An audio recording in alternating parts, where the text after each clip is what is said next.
साहिब बंदगी सतनाम। तो आज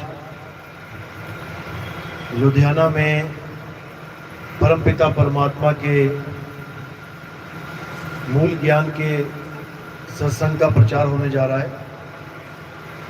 बहुत बड़े भाग होते हैं उन जीवों के जो वो अपने पूरे जीवन काल में एक बार भी इस मूल ज्ञान को सुन पाते हैं, और उससे भी बड़े भाग होते हैं उन जीवों के जो इस मूल ज्ञान को थोड़ा सा भी समझ पाते हैं। क्योंकि सुनना आसान है, आए बैठे 1 घंटा सुना, घर को चले गए, लेकिन समझना बहुत मुश्किल है। इतना मुश्किल है जैसे बाल की खाल निकालनी हो, इतना मुश्किल है। सुई के छिद्र में से हाथी को गुजारना हो, इतना मुश्किल है। बड़े बड़े संतों, बड़े बड़े पीर पैगंबरों की दाढ़ी सफेद हो गई, इस दुनिया को छोड़ के भी चले गए, लेकिन ये ज्ञान नहीं समझ में आया उनके। सारी सारी उम्रें बिता के चले गए, मंत्र जप के चले गए, हवन यज्ञ करके चले गए, व्रत उपवास करके चले गए, लेकिन आत्म ज्ञान की झलक तक नहीं प्राप्त कर पाए। इसीलिए कबीर साहब बार बार समझा रहे हैं कि हे जीव, एक एक पल तेरा खत्म हो रहा है, समय निकल रहा है। जिस कार्य के लिए तू आया था वो कार्य पूरा नहीं कर रहा है, उसके अलावा सब कुछ करने में लगा है। दुर्गति हो जाएगी। क्योंकि सबसे बड़ी बात यह है कि किसी को पता ही नहीं है कि हम आए क्यों हैं। माया की दौड़ में इतने अंधे हो गए हैं, और गुरु भी ऐसे मिल रहे हैं जो माया की दौड़ में डबल स्पीड से दौड़ा रहे हैं। तो जीव को समझ ही नहीं आता कि मैं यहां आया क्यों हूं, मेरे जीवन का मकसद क्या है। बस इसी अज्ञानता में पूरा जन्म बर्बाद करके चला जाता है। और यह मनुष्य चोला कोई इतना आम चोला नहीं है, इतना मुश्किल से ये चोला मिलता है, आप सोच भी नहीं सकते। कबीर साहब कहते हैं, इस देही को सिमरे देव और सो देही कर हर की सेव। ये इतना मुश्किल से मिलता है कि देवी देवता तरसते हैं इस चोले के लिए, उनको भी जल्दी प्राप्त नहीं होता। तो इस चोले को हम कैसे लेखे लगाएंगे, आज इसको अच्छी तरह समझना है। तो सत्संग शुरू करने से पहले परमात्मा के नाम पे जयकारा लगाएंगे, फिर सत्संग शुरू करेंगे। बोलिए परमपिता परमात्मा की, सदगुरु बंदी छोड़ कबीर साहिब की, सभी संतों की, सभी भक्तों की, सत्संग कराने वालों की, इनके माता पिता की, इनके बाल गोपाल की, सकल हंस को बंदगी। साहेब बंदगी सतनाम। तो मुद्दा एक ही है, चाहे कोई हिंदू है, चाहे कोई मुसलमान, चाहे कोई सिख, चाहे कोई ईसाई, चाहे कोई जैन, चाहे कोई बौद्ध है, इससे कोई फर्क नहीं पड़ता कि तुम किस धर्म में हो, किस जात में हो, किस वंश में हो, किस पात में हो। फर्क इससे पड़ता है कि तुम इंसान चोले में आए हो और ये चोला तुमने बर्बाद किया या लेखे लगाया। बस ये दो ही चीजें हैं। बर्बाद कैसे होगा? सत्य को त्याग के, सत्य को ना जान के, सत्य को ना परख के असत्य में ही जीवन बिता दिया तो समझो ये चोला बेकार हो गया, इसका कोई फायदा हुआ ही नहीं। और अगर जांच पड़ताल करके, परख करके, विवेक के द्वारा सत्य को समझ लिया और उसको अपना लिया तो ये चोला तुम्हारा लेखे लग जाएगा। परमात्मा के नाम पे ये चोला सफल हो जाएगा। नहीं तो इतनी परेशानी आने वाली है कि तुम सोच भी नहीं सकते। पूरे जन्म में सबसे ज्यादा परेशान जब तुम हुए होगे, वो परेशानी धूल के कण जितनी भी नहीं है जो आगे 84 में परेशानी आने वाली है। तुम्हारे ऊपर कर्जा चढ़ गया, तुम्हारे ऊपर किसी ने हमला कर दिया, तुम्हारे हाथ पैर तोड़ दिए, ये भी बहुत छोटी बातें हैं, ठीक हो जाएंगे, कर्जा उतर जाएगा। हाथ पैर ठीक हो जाएंगे, किसी ने हाथ काट दिया नकली लग जाएगा, ये भी छोटी बातें हैं। लेकिन जो 84 में महादुख है, उसके सामने इस दुनिया की कोई मुसीबत खड़ी नहीं हो सकती, उसके समान कोई तराजू में तुल ही नहीं सकती। और हम इन छोटी छोटी प्रॉब्लम्स को लेके अपने संतों के पास, महंतों के पास जाते हैं, बाबा जी सब ठीक हो जाए। अरे ठीक केवल इस काया को करना है, ये लेखे लग जाए, बर्बाद ना हो जाए।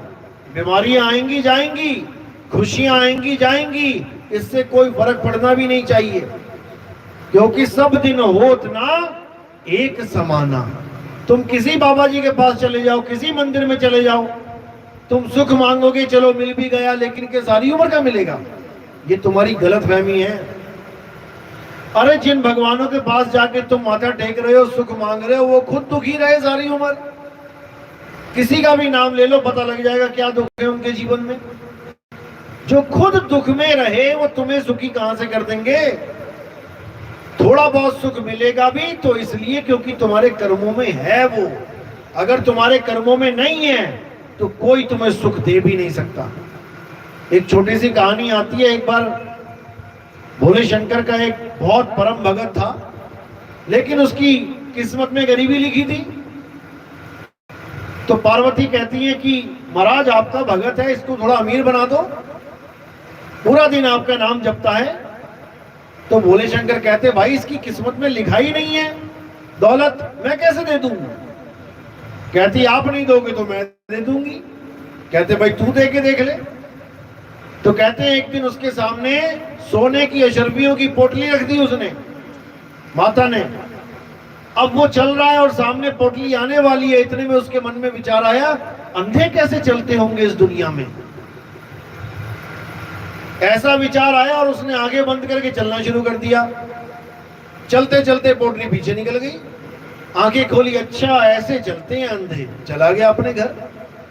तो जिसकी किस्मत में नहीं है उसको कोई दे भी नहीं सकता, और जिसकी किस्मत में है उससे कोई ले भी नहीं सकता।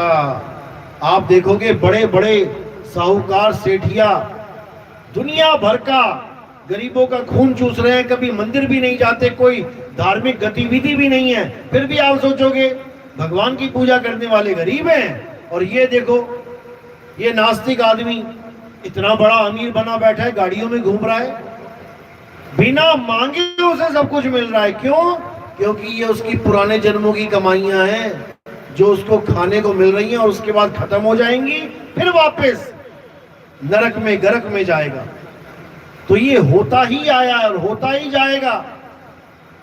तो किसी भी गुरु से कभी पहली बात तो दुनियावी चीज मांगनी नहीं चाहिए। जो तुम्हारी किस्मत में है बिना मांगे मिलेगा, विश्वास तो रखो। और थोड़ा सा दुख आ गया तो इसका मतलब ये नहीं कि तुम ही सबसे बड़े दुखी हो दुनिया में। जब भी तुम्हारे घर में दुख आए, एक बार पीजीआई, एम्स ऐसे हॉस्पिटलों के चक्कर लगा लेना, इमरजेंसी वार्ड में चले जाना, यहाँ पे सीएमसी डीएमसी है लुधियाना में, एक बार घूम के आ जाना। यकीन मानना तुम्हें अपनी प्रॉब्लम इतनी सी लगने लग जाएगी, छोटी सी, जिसको तुम पहाड़ मान के बैठे होगे कि मैं बहुत दुखी हूं। एक चक्कर इमरजेंसी वार्ड का लगा लेना, वहां पर ऐसी ऐसी शरीर दिखाई देंगे तुम्हें, तुम कहोगे रब्बा रब्बा शुक्र है मैं नहीं लेटा यहाँ पे। और तुम्हारी बड़ी सी प्रॉब्लम जिसके लिए तुम टेंशन लेके बैठे हो, इतनी सी भी नहीं रह जाएगी, क्योंकि तुम्हें केवल मन विचलित करता है, मन तुम्हें दुखी करता है और मन ही सुखी करता है। ये सुख दुख का जो सारा ठेका है ये मन ही लेके बैठा है। लेकिन कबीर साहब सुख और दुख दोनों से परे का ज्ञान देते हैं। सुख दुख से कोई परे परम पद, सो पद है सुखदाई। असल में वो है सुख। जब तुम्हें दुख दुखी ना कर पाए और सुख सुखी ना कर पाए, अब तुम्हारा कोई कुछ नहीं बिगाड़ सकता। अब तुम अपना आराम से भक्ति में लीन हो सकते हो। लेकिन ये तब होगा जब तुम्हारे जीवन में कोई भेदी गुरु आएगा। अगर तुम्हारे जीवन में ऐसा गुरु आ गया जो भगवान का नाम भी केवल इसलिए जपवा रहा है कि तुम सुखी हो जाओ, तो उससे बड़ा बैरी नहीं है तुम्हारा कोई जीवन में, याद रखना।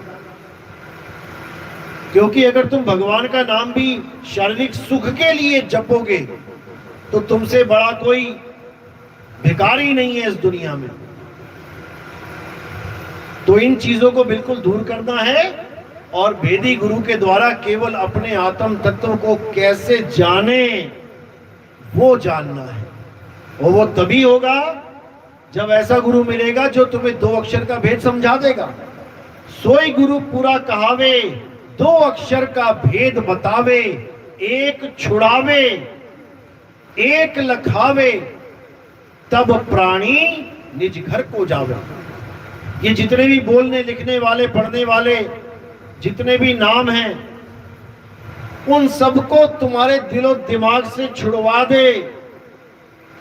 और जो आदि नाम है, अजर नाम है, अमर नाम है, अखंड नाम है, अबोल नाम है, अकह नाम है, निज नाम है, उसका लखाव करा दे, तभी बात बनेगी, नहीं तो नहीं बनेगी। नहीं तो सारी उम्र काया में ढूंढते रह जाओगे या बाहर तीर्थों में मंदिरों में ढूंढते रह जाओगे। और वो वस्तु ना मंदिरों में है, ना मस्जिदों में है, ना इस काया में है। वो गुप्त वस्तु है तो बिल्कुल तुम्हारे पास, लेकिन तुम्हें नहीं है उसका आभास।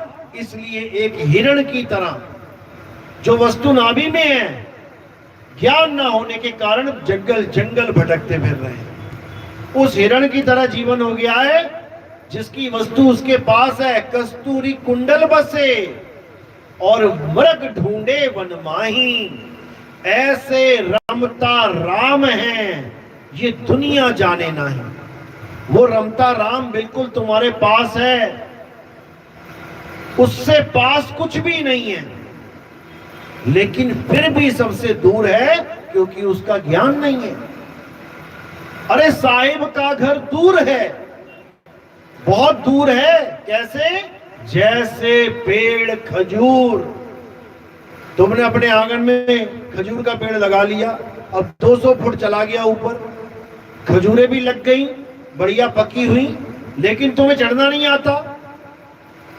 अब ना तो वहां 200 फुट तक पत्थर पहुंचे, ना वहां कोई डंडा पहुंचे, तो वो है तो तुम्हारे आंगन में लगी, लेकिन फिर भी वो तुमसे दूर है। चिड़िया आएगी लेके चली जाएगी ऊपर से ऊपर, तुम खाली हाथ रह जाओगे।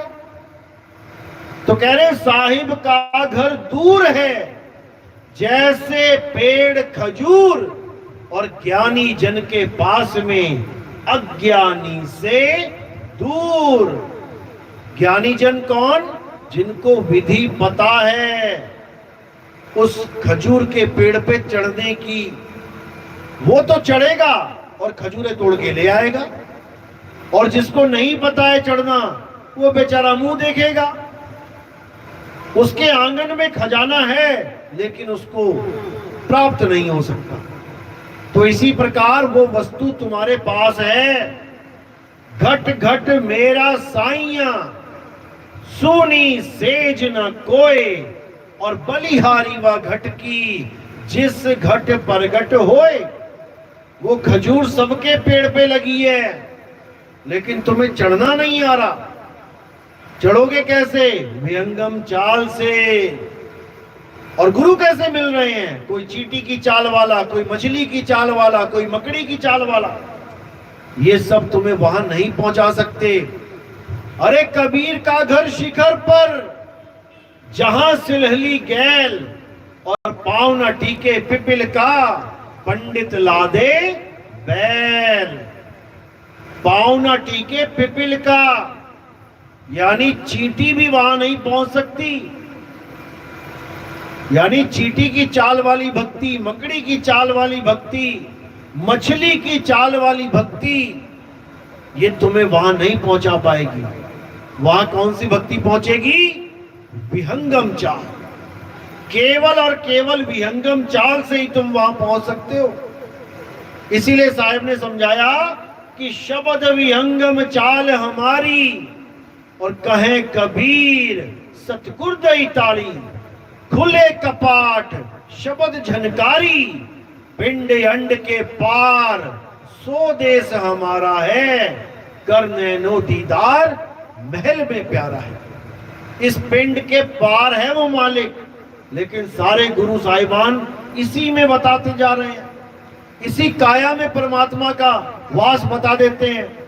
और ये जीव बेचारा इसी काल रूपी काया में, इस देव निरंजन रूपी काया में अपने परमात्मा को ढूंढने लग जाता है। अब ये देव निरंजन इतना शातिर है कि इसने अपना स्वरूप स्थापित किया हुआ यहां पे। जिसका जैसा गुरु होता है उसी की शक्ल धारण करके यहां पे आके खड़ा हो जाता है और जीव को भरमा देता है कि देखो मेरा गुरु आ गया। यही सबसे बड़ी चाल है निरंजन की कि ये तुम्हारे गुरु का रूप धारण कर सकता है। रानी इंदुमती को जब कबीर साहब ने नाम दीक्षा दी तो कबीर साहब ने समझाया कि निरंजन मेरे रूप में आ सकता है, बच के रहना। और वही हुआ, निरंजन आ गया। लेकिन कबीर साहब ने पहचान बता रखी थी कि निरंजन आएगा तो उसकी क्या पहचान है, कैसे पहचानोगे कि वो मैं नहीं हूं। वो सारी पहचान इंद्रमती को बता रखी थी और उसने वही पहचान से मैच कराया, निरंजन पकड़ा गया। तो साहिब काल के हर जाल से हमें अवगत कराते हैं, हमें बचने का रास्ता बताते हैं। लेकिन जो विवेकी हंस होते हैं केवल वही इस ज्ञान को समझ पाते हैं, और जो अविवेकी हैं वो इसी काया में उलझ जाते हैं। अरे देव निरंजन सकल शरीरा, तामे भ्रम भ्रम रहल कबीरा।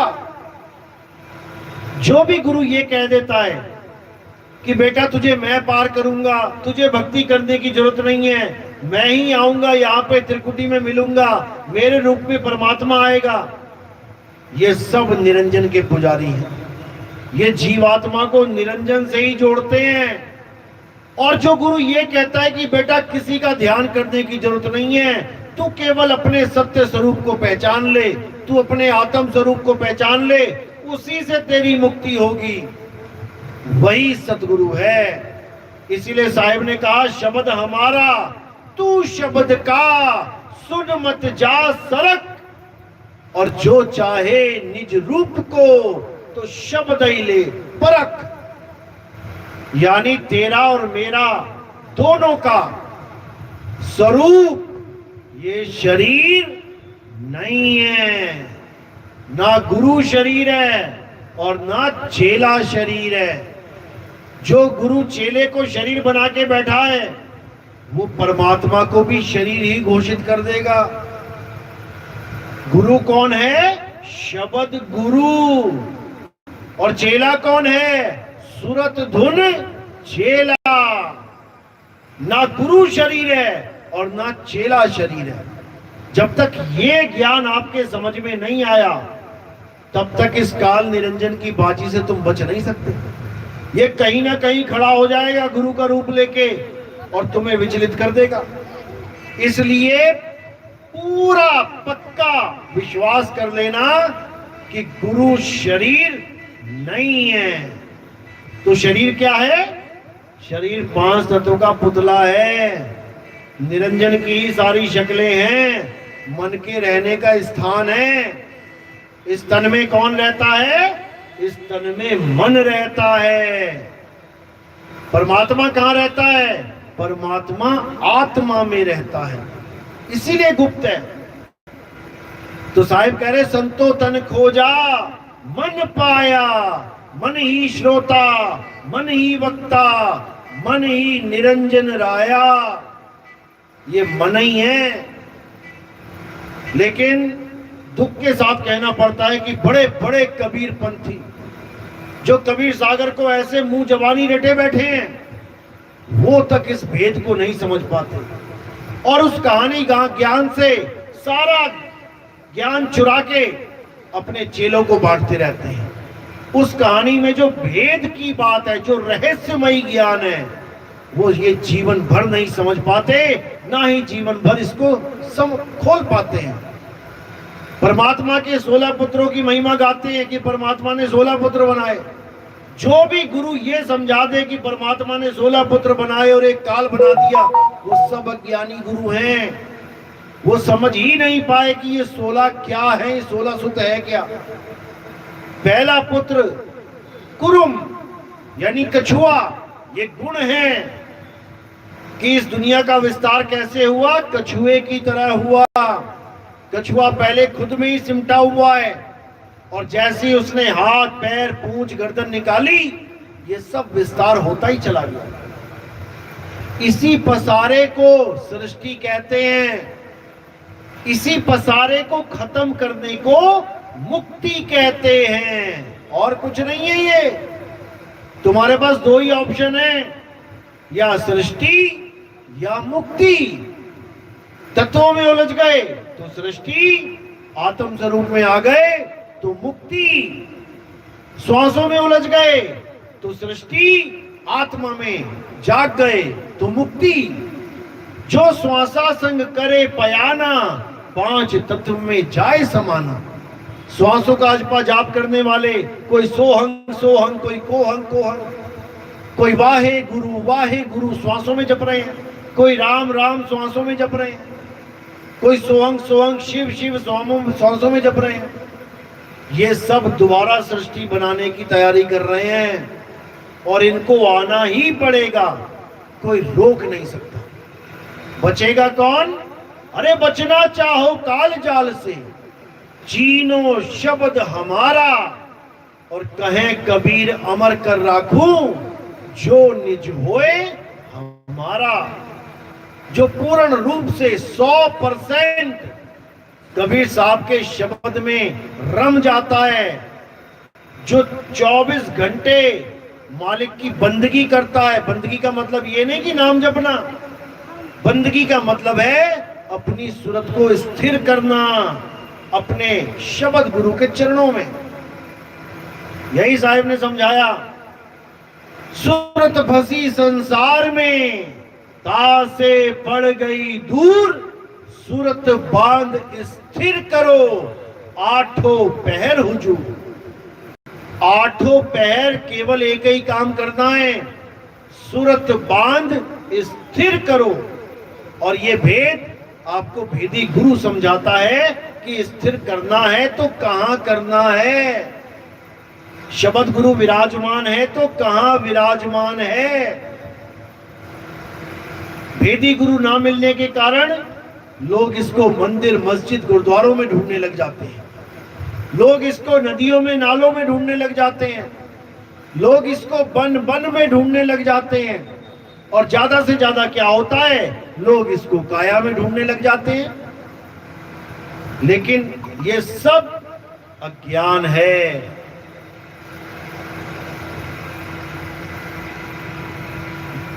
साहिब कहते हैं तन घट, मन घट और आत्म घट, इन तीनों को समझ जाओ, पहचान जाओ। इसी को त्रिकुटी बोला गया है। असली कुटी है आत्म कुटी, जहां पे तुमने वास करना है। तन घट यानी साकार, मन घट यानी निराकार, इन दोनों से परे आत्म घट है, जिसको हम शब्द कह देते हैं। उसी शब्द में लीन रहना है। गुरु ग्रंथ साहब में भी और गुरुद्वारों में भी ये आरती गाई जाती है, जो प्रभु को मिलबो चाहे तो खोज शब्द में ले। लेकिन शब्द का भेद ना होने के कारण 52 अक्षरी नामों को जप के ये पूरा जीवन बिता दिया जाता है। जबकि गुरु ग्रंथ साहब में बिल्कुल क्लियर लिखा है, 52 अक्षर लोक त्रय, सब कुछ इन्हीं माही, ये अक्षर खिर जाएंगे, वो अक्षर इनमें नहीं। यानी जितने भी अक्षर ये इंसान आज तक जपता आया है और जितने भी नए नए अक्षर ये आगे से आगे जपेगा, इसमें वो परमात्मा का नाम है ही नहीं। अरे 52 अक्षर जोरे आन, सकिया ना अक्षर एक पहचान। उस एक अक्षर को, उस अविनाशी को जानना ही मुक्ति है, ना कि किसी गुरु की देह पे आस लगा के बैठ जाओ कि मेरा गुरु मुझे पार करेगा। कोई गुरु किसी को पार नहीं करेगा। पंख दोनों को मिले हैं, गुरु को भी चेले को भी। जो पंखों को बड़बड़ाएगा वही उड़ के वहां तक पहुंचेगा। कोई पक्षी दूसरे पक्षी को पीठ पे लाद के नहीं ले जाता। गुरु ग्रंथ साहब में साफ लिखा है, सेवा को दो ही भले, एक संत एक राम, और राम है दाता मुक्ति का, संत जपावे नाम। संत केवल और केवल आपको नाम का भेद बता के आपकी सारी कंफ्यूजन, सारे प्रश्नों का जवाब देके आपको एक सत्य से जोड़ता है। मुक्ति का दाता सत्य है, सत्पुरुष है, वही आपको मुक्ति देगा। मुक्ति केवल दो नियम से मिल जाती है, पहला मर्यादा और दूसरा भक्ति। केवल मर्यादा में रह के भक्ति करोगे, मुक्ति तुम्हारी चरणों की दासी बन जाएगी। मुक्ति चरणों की दासी बन जाएगी जब सार शब्द की भक्ति करोगे। सार शब्द में एक ही सिद्धि, मुक्ति करे तहां सेवा, और सार शब्द का खेल निराला, जाने गुरुमुख भेवा। सार शब्द का सिमरण करके, ये जप तप करके जैसे रिद्धियां सिद्धियां मिल जाती हैं, वैसा कोई ड्रामा नहीं होगा। ये सारा ड्रामा जपी तपी सन्यासियों का है। सार शब्द में एक ही सिद्धि केवल आपको मुक्ति प्रदान करेगा।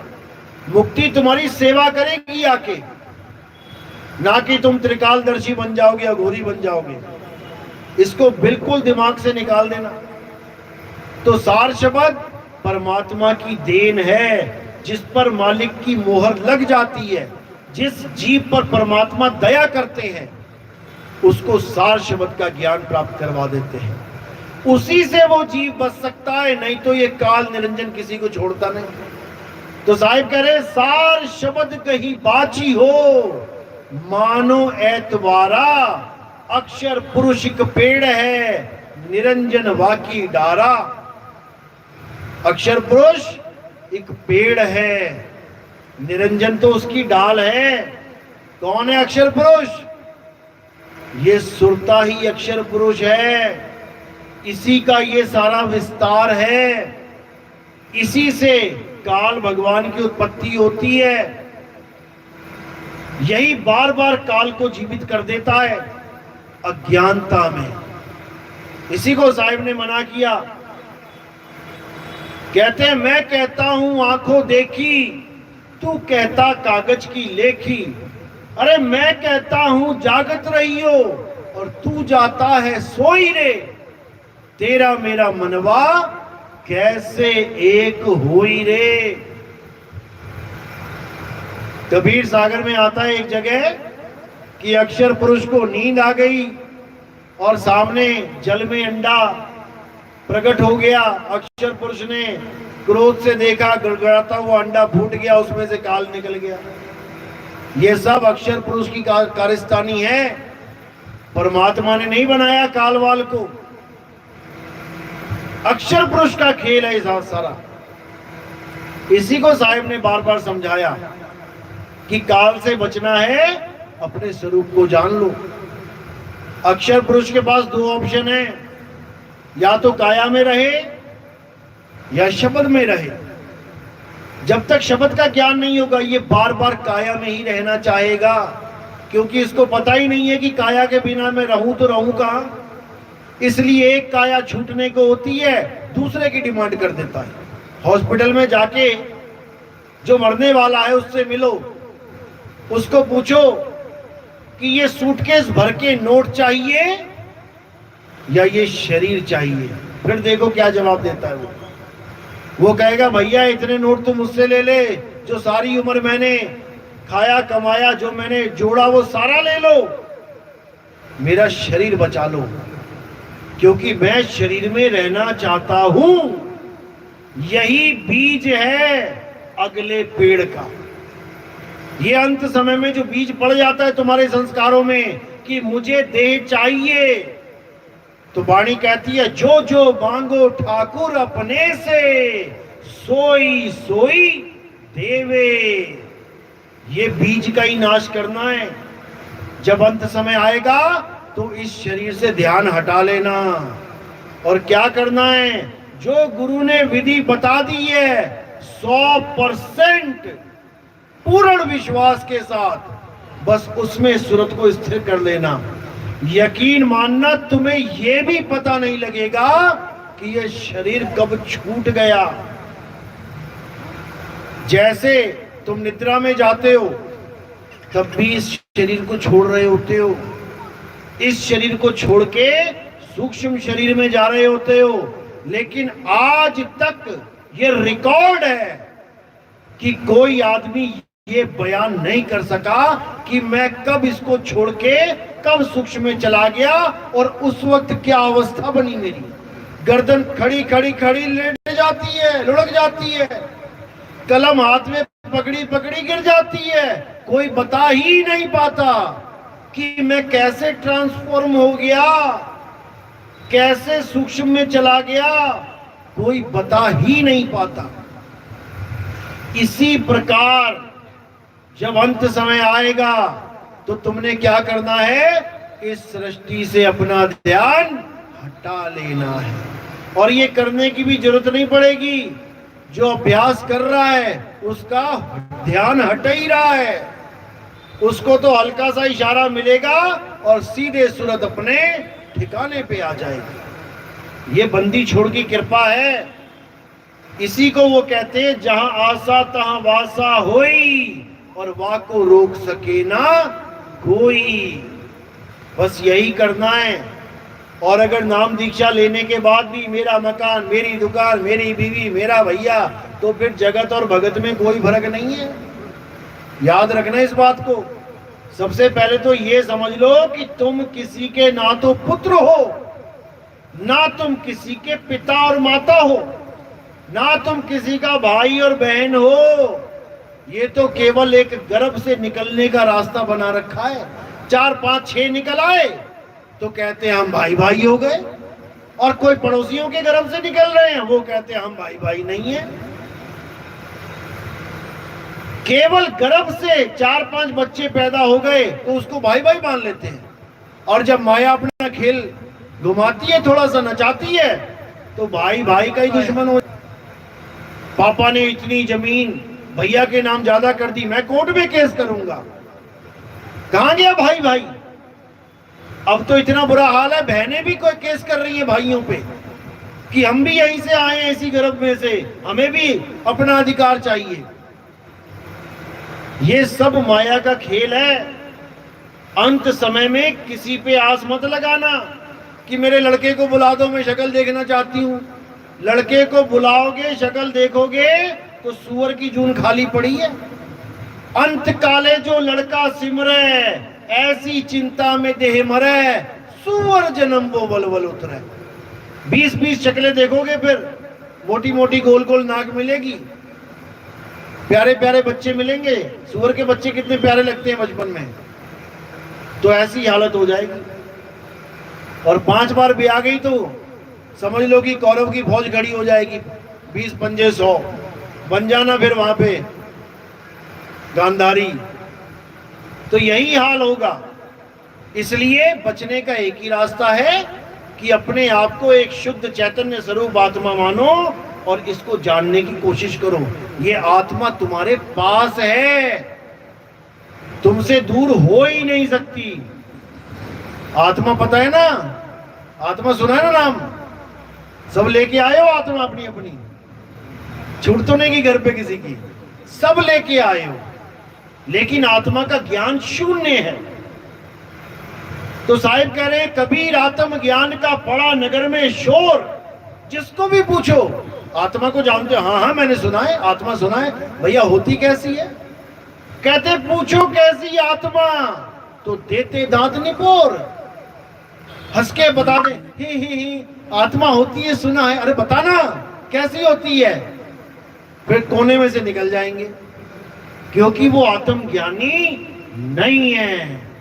तुम उनसे पूछो आत्मज्ञान कैसे प्राप्त किया जाए, कहेंगे मंत्र जपना पड़ेगा। अच्छा, प्यास लगी है, पानी चाहिए, तो मंत्र जपना पड़ेगा। पानी तुम्हारे पास में है, मंत्र जपना पड़ेगा? बिल्कुल नहीं।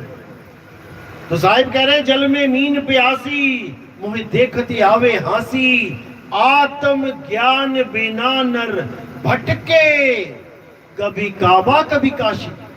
जिसको तुम सोच रहे हो हम परिवार के साथ बड़ा धार्मिक कर्तव्य करने जा रहे हैं, पालन करने जा रहे हैं, कबीर साहब कह रहे हैं तुम भटकने जा रहे हो। पता लगा रास्ते में बस लुढ़क गई, एक्सीडेंट हो गया, और हो गया तुम्हारा राम नाम सत्य।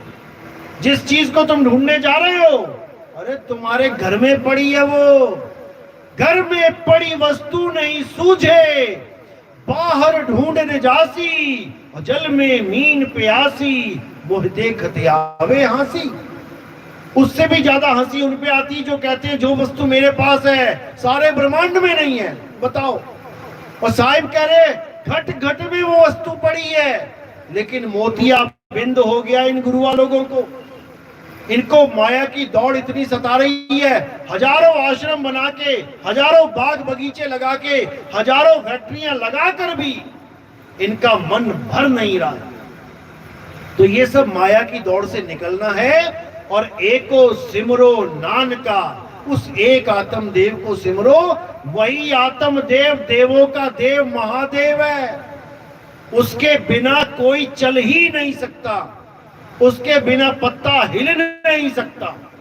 उसको जानना है, ना कि शरीरों के पीछे दौड़ना है। चलो आज का सत्संग यही समाप्त करते हैं, और अब आरती का समय है। आरती हमारे यहाँ आत्म देव की होती है, जड़ वस्तुओं की आरती हमारे यहाँ नहीं होती है। कोई पत्थर पूजा, कोई कैलेंडर पूजा, कोई गुरु की फोटो पूजा हमारे यहाँ नहीं होती है। हमारे यहाँ जीवित गुरु की पूजा होती है। जीवित गुरु कौन? जो कभी मरता ही नहीं है, जिसको जिंदा बाबा बोला जाता है, जो अजर अमर अखंड अविनाशी है।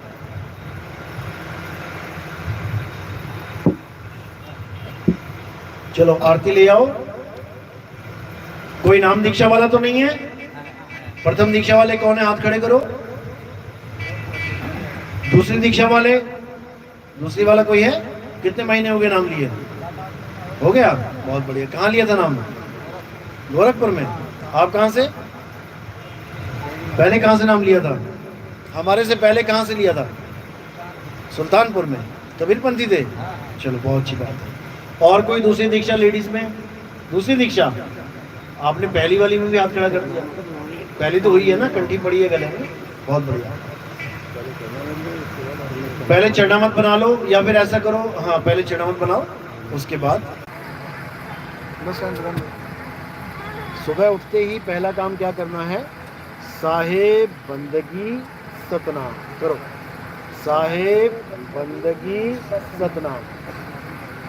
जैसे ही सुबह उठते हो मोबाइल को हाथ नहीं लगाना, किसी से बात नहीं करना, पहला काम गुरु को याद करना, मालिक को याद करना। उसके बाद नहाने के बाद साहिब बंदगी सतनाम करना। उसके बाद भोजन से पहले सुबह का भोजन किया तब भी करना है, दोपहर का किया तब भी करना है, शाम का किया तब भी करना है। तीनों टाइम आपने 2 बार करते हो 2 बार करना है। साहिब बंदगी सतनाम करके ही भोजन करना है। और चौथी बंदगी, कब इसको बंदगी करना कहते हैं? चौथी बंदगी सोने से पहले, सुबह उठ के, नहाने के बाद, खाने से पहले, सोने से पहले। ये 4 बार भूलना नहीं है आपने। बाई चांस भूल जाओ तो जब भी याद आ जाए, अरे नहाने के बाद वाली बंदगी नहीं करी, उसी वक्त करो। जब जागो तब सवेरा, ठीक है? नाम क्या जपना है? बोलो जय गुरु, जय बंदी छोड़, जय साहिब सतनाम, साहिब बंदगी। जय गुरु यानी उस गुरु की जय जो हम सबका गुरु है। जय बंदी छोड़ यानी जो हमें बंधनों से छुड़ा दे, उसकी जय। जय साहिब यानी जो हम सबका साहिब है, हम सबका पिता है, परम पिता परमात्मा है, उसकी जय। सतनाम यानी उसी का नाम सच है, बाकी सब नाम झूठ हैं। 52 अक्षरी नाम झूठ हैं, उसका सतनाम ही सच है। उसकी जय और साहिब बंदगी यानी उस साहिब की हम बंदगी करते हैं। ये पांचों नाम आपने अच्छी तरह रखने हैं। जय गुरु, जय बंदी छोड़, जय साहिब, सतनाम, साहिब बंदगी। जय गुरु, जय बंदी छोड़, जय साहिब, सतनाम, साहिब बंदगी। मैं कागज़ दे दूंगा, उस पर लिखे हुए नाम कार्ड दे दूंगा, अच्छी तरह रखना है। अगली दीक्षा मिलेगी जब ये सारे नाम अच्छी तरह बोल दोगे। पहले नाम पूछे जाएंगे, क्या नाम दिए थे, एकदम पराठे से निकलने चाहिए। अगर जपे होंगे तो एकदम निकलेंगे, नहीं जपे होंगे तो सोचोगे जय गुरु, जय सतनाम, शायद तो नहीं मिलेगी दीक्षा अगली। हाँ, ये मत सोचना ये तो 52 अक्षर हैं, ये तो 52 अक्षर हैं। अरे 52 अक्षर हैं, गुरु को भी पता है, लेकिन इसके पीछे कोई मकसद है तुम्हें देने का। क्योंकि लोहे को लोहा काटता है, जहर को जहर काटता है। जो जहर लेने जाते हो, दवाई लेने जाते हो, किसी सांप ने काट लिया, अब तुम जो दवाई लेने जा रहे हो वो भी जहर है। अब तुम केवल उसको पढ़ो, इसको अरे ये जहर है, ये नहीं लेता मैं, तो मरो फिर। जहर जहर को काटेगा। तो जो 52 अक्षरों का जहर तुम्हारे अंदर बस चुका है, उस जहर को काटने के लिए ये 52 अक्षर दिए जाते हैं। उसके बाद दोनों को किनारे कर दिया जाएगा। वो तो छूटे छूटे ये भी छुड़वा दिए जाएंगे।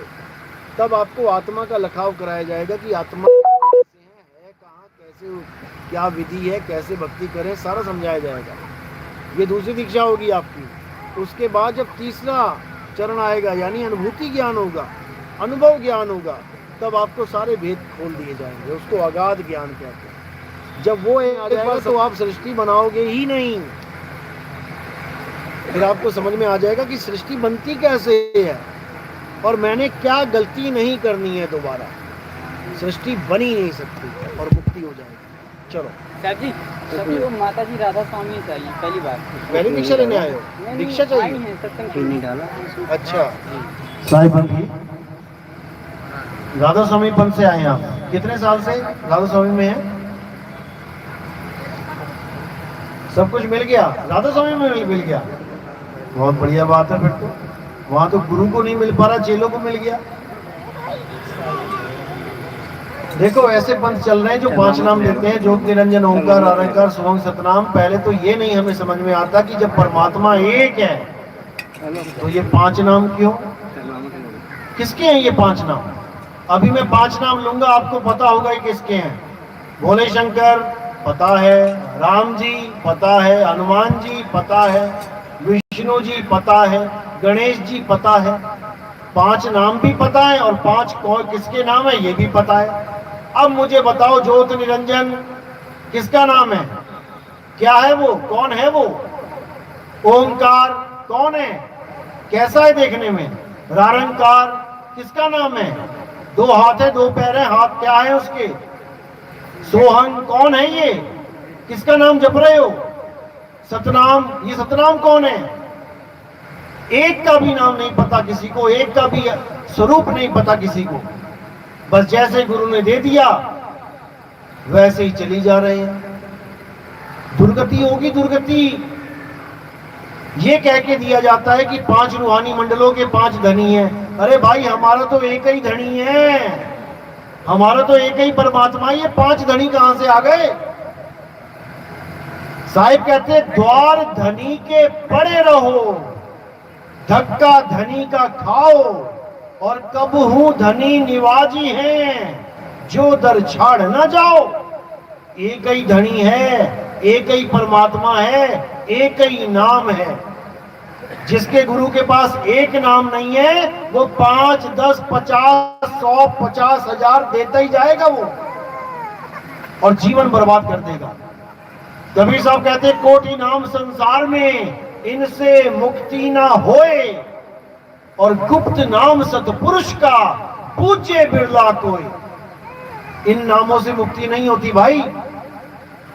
पहली बात तो यही नहीं पता ज्योत निरंजन है कौन। जिस दिन ज्योत निरंजन का समझ में आ गया ना कौन है, उस दिन आंखें खुल जाएंगी। लेकिन अज्ञानी जीव कुछ नहीं समझ पाता, विवेक उसके पास है नहीं। जैसा कोई गुरु मिल जाता है वैसी उसकी बुद्धि हो जाती है। इसीलिए बोला जल पर माने माछली, कुल परमाने शुद्धि, जिसको जैसा गुरु मिला उसकी वैसी बुद्धि। बात ये है। खैर, कोई भी गुरु है, अपनी अपनी जगह, अपने अपने लेवल पे, अपने अपने स्तर पे वो सब ठीक है, लेकिन अपने अपने लेवल पे। अब तुम्हें पीएचडी करनी है तो तुम पहली क्लास वाले टीचर के पास जाके पढ़ाई नहीं करोगे। तुम्हें डॉक्टर बनना है तो तुम 5वीं के टीचर के पास जाके पढ़ाई करके डॉक्टर नहीं बन जाओगे। गुरु सभी बड़े हैं, लेकिन जो मुक्ति का दाता गुरु है वो भाई कुछ अलग ही चीज है। वो कोई इंसान नहीं है कि तुम किसी इंसान पे भरोसा करके बैठ जाओ कि कोई इंसान हमारी मुक्ति करेगा। बाबा जी लैन आएंगे, बाबा जी लैन आन, बाबा जी नो आप कोई ले जावे तां बड़ी गल है। बाबा जी क्या किसी ने लैन आवेंगे? बिल्कुल भी नहीं। किसी भी शरीर पे भरोसा करना ही नहीं है। इस दुनिया से कैसे जाना है? एक हंस की तरह जाना है। एक डाल दो पंछी बैठे, एक गुरु एक चेला। गुरु की करनी गुरु भरेगा, चेले की करनी चेला। तू उड़ जा हंस अकेला। अगर तुम्हें ऐसा गुरु मिल गया जो तुम्हें अकेला कर दे कि बेटा वहां पहुंचना है, यहां से उड़ारी मारनी है, समझ जाना वो गुरु पूर्ण है। और जो गुरु तुम्हें आस पे बैठा दे कि बेटा मैं लेने आऊंगा, गुरु जी लेने आएंगे, तो वो हंस कभी उड़ेगा ही नहीं। उसके पंख हुए ना हुए किसी काम के है ही नहीं। यही कबीर साहब समझा रहे हैं बार बार कि हंसा तू तो सबल था और हल्की तेरी चाल, रंग कुरंगी पड़ गया ताते हुआ बुरा हाल। तू सबल था, तू उड़ारी मार सकता था, लेकिन तू अटक गया इन गुरुआ लोगों के चक्कर में। अब अपने आप को जान और उड़ारी मारना सीख, और मैं तुझे विहंगम चाल प्रदान करता हूं। और उड़ जा अपने घर को, अपने मालिक के चरणों में चला जा। कोई गुरु किसी को ले जाने वाला नहीं है। इस भरम जाल में से जल्दी निकल जाओ। तुम्हारी आंखें हैं इसलिए तुमने गुरु को देख लिया, इसीलिए तुम गुरु की आस लगा के बैठे हो, गुरु जी आएंगे तो पहचान लूंगा। जो आंख वाला नहीं है, जो अंधा है, वो किस गुरु की आस लगा के बैठे? उसके लिए तो सारा अंधेरा ही अंधेरा है। वो कौन से गुरु की याद में बैठे? तुम्हें तुम्हारे गुरु ने कह दिया कि गुरु के चेहरे का ध्यान करो क्योंकि तुम्हारे पास आंखें हैं। जब अंधा किसी से नाम लेगा तो किस गुरु को याद करेगा? ये सब भरमाया गया है। इन गुरुआ लोगों ने इस जीव की दुर्गति करी है और इसी का फल भुगतते हैं ये लोग। किसी को टीबी हो गया, किसी को कैंसर हो गया, किसी को लकवा मार गया, ये सब इसी का फल होता है। तो कभी किसी जीव को भरमाना नहीं चाहिए। उसको इतना सबल बना दो कि परीक्षा में अकेला बैठे। तुम किस टीचर के पास पढ़े हो? क्या उसने कभी कहा कि मैं एग्जाम में आके तुम्हारे साथ बैठूंगा? अगर किसी गुरु ने ऐसा कहा है तो वो झूठा गुरु है। सच्चा गुरु वो होता है जो तुम्हें इतना सक्षम कर देता है तो कि तुम एग्जाम में अकेले बैठ के परीक्षा में सारे सवालों का जवाब देके उत्तीर्ण होते हो। तुम पास होके दिखाते हो, टॉप करते हो अकेले के दम पे। गुरु तो ज्ञान रूप में तुम्हारे साथ होता है, शक्ल रूप में नहीं। जो ज्ञान तुम्हें टीचर ने दिया है, पढ़ाया है, वो ज्ञान तुम्हारे साथ एग्जामिनेशन हॉल में रहेगा, ना कि गुरुजी आके बैठेंगे तुम्हारे साथ। तो इस भ्रम को जल्दी से जल्दी तोड़ दो और उस ज्ञान गुरु को, उस शब्द गुरु को पहचानो। ये जीवन बहुत छोटा है भाई, पता नहीं कब किसके प्राण कहां पे निकल जाएं। इसलिए देह गुरु को और शब्द गुरु को दोनों को पहचान जाओ। बिना देह गुरु के शब्द गुरु भी नहीं मिलेगा, इसमें भी कोई दो राय नहीं है।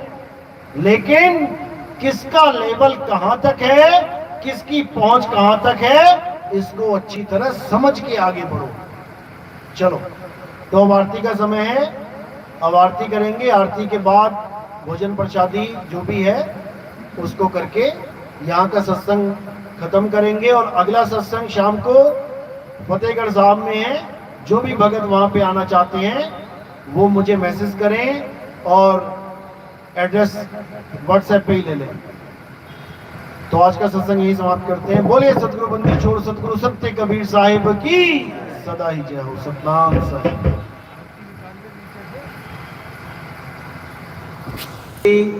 ये इंसान जन्मों जन्मों से ढूंढता आ रहा है कि इसकी मुक्ति कैसे होए। कोई गुरु नहीं छोड़ा, कोई पीर पैगंबर नहीं छोड़े, कोई मूर्तियां नहीं छोड़ी, कोई मंदिर नहीं छोड़ा, कुछ नहीं छोड़ा इसने। लेकिन फिर भी सत्य से बहुत दूर है। तो उस सत्य को जानने के लिए आप हमारे सत्संग सुनेंगे। आप वैसे टाइप कर देंगे नितिन दास के सत्संग, YouTube पे कर दें, गूगल पे कर दें, तो वहां पर हमारे सत्संग आ जाएंगे। निष्पक्ष भाव से, यानी बिना पक्षपात के। ये नहीं सोचना है कि मेरा गुरु कुछ और कहता है, ये कुछ और कह रहे हैं, हम नहीं सुनेंगे इनके सत्संग। ऐसा कभी नहीं करना है।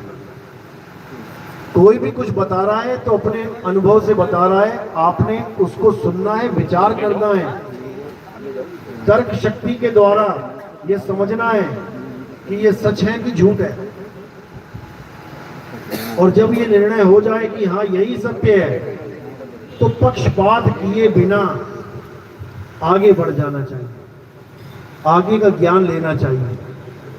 कबीर साहब ने कभी नहीं कहा कि अगर तुमने कोई गुरु धारण कर लिया तो तुम किसी का सत्संग नहीं सुन सकते, किसी के सत्संग में आ नहीं सकते। ऐसा बिल्कुल नहीं बोला। उन्होंने कहा सबका हुक्का लीजिए, साचा शब्द निहार, और पक्षपात मत कीजिए, कहे कबीर विचार।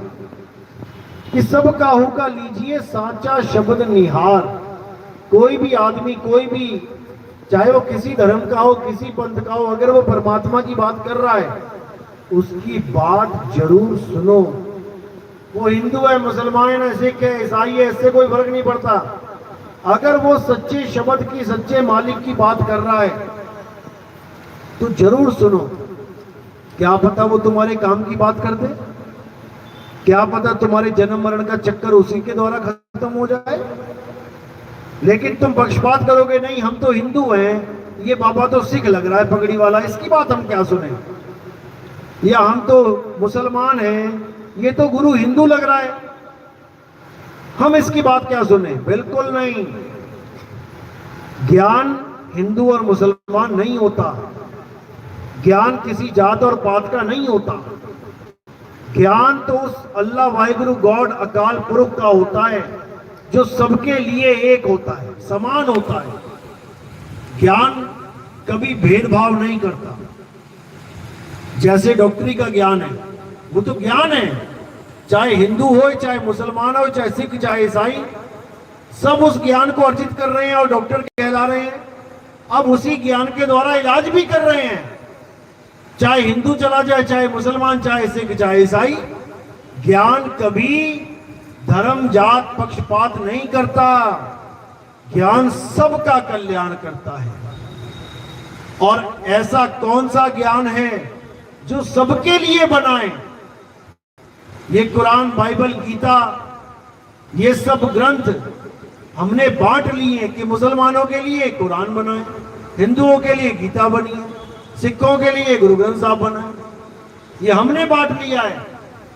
अगर हम इन सबके सार को जानेंगे, सबकी सच्चाई को जानेंगे, तो पता लगेगा ये सब हम सबके लिए बने हैं, ये सारे ग्रंथ हम सबके लिए बने हैं। उसमें से सार निकालना सीखो, सत्य निकालना सीखो। गीता का ज्ञान सबके लिए है, कुरान का ज्ञान सबके लिए है, बाइबल का ज्ञान सबके लिए है। लेकिन हमने अपनी अपनी मोहर लगा के रख दी इस पे। तो वो ज्ञान जो सबके लिए है उसको कहते हैं आत्मज्ञान, क्योंकि आत्मा सबके पास है, सबके लिए है, कोई भी आत्मा से वंचित नहीं है। उसी आत्मा के ज्ञान को प्राप्त करना है। गुरु ग्रंथ साहब में साफ लिखा है, आत्मदेव पूजिए गुरु के सहज सुभाए। मुसलमानों में अल्लाह के अलावा किसका सजदा करवाया गया था? आदम अलैहिस्सलाम का। क्यों करवाया गया था? उसके पीछे गुप्त भेद है। माटी का पुतला बनाया अल्लाह ने, तब सजदा नहीं करवाया। माटी का पुतला बना के सजदा नहीं करवाया, जब उसमें आत्मा डाली गई, आत्मा का अंश उसमें आया, तो सबसे सजदा करवा दिया गया। ये सांकेतिक ज्ञान है कि ये माटी का पुतला ही आदम है और इसमें जो मालिक का अंश है वो आत्मा है। जड़ और चेतन का निबेड़ा कर लो तो यही इसी जन्म में जीते जी मुक्ति मिल जाएगी। मरने की टेंशन नहीं रहेगी, मरने के बाद वाली मुक्ति की आस नहीं रहेगी। साहिब कह रहे हैं, जीवत ही करो आशा, मुए मुक्ति कभी ना मिलती। जो मिलेगी जीते जी मिलेगी। अब हो मिला तो तब हो मिलेगा, नहीं तो जमपुर वासा, साधो जीवित ही करो आशा। तो जीते जी ही मुक्ति प्राप्त करनी है, मरने के बाद में। चलो अब जो आगे का प्रोग्राम है आपको बता दिया जाएगा और अब उसके बाद नाम दीक्षा होगी। साईं बंदे सतनाम।